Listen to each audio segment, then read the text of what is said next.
what do world champions Evander Holyfield, Pernell Whitaker, Mark Breland, and Meldrick Taylor have in common? They were all members of the 1984 Olympic boxing team, the most successful squad in the history of the games, winning 11 medals, 9 of them gold. On the team was Frank Tate, a flashy 19-year-old who many believed was as talented as any fighter on that squad. Less successful and often overlooked was a shy North Dakota native named Virgil Hill. Frank had the gold medal. I had the silver medal.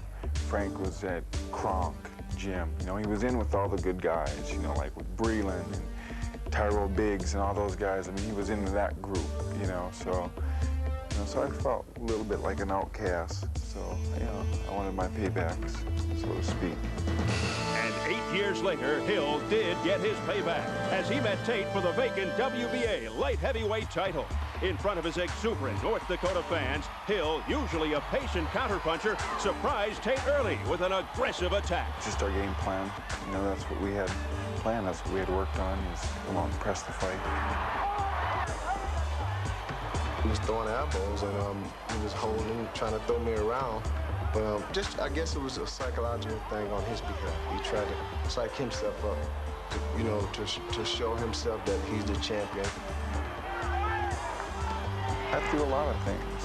I might have stomped on his toe, you know, give him an elbow, shoulder, whatever.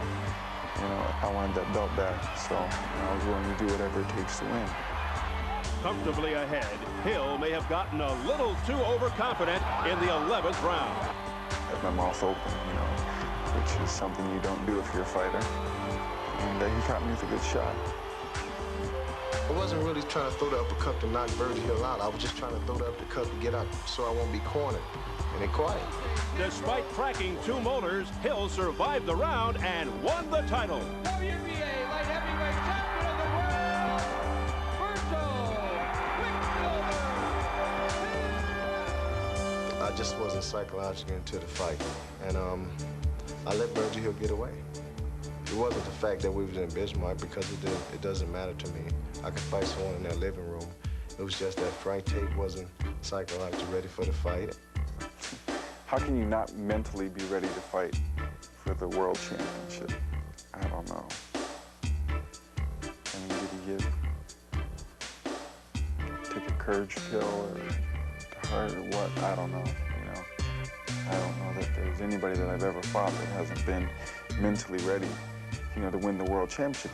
Tonight, these 2 former Olympic teammates and longtime rivals will once again meet in the ring for the WBA light heavyweight championship.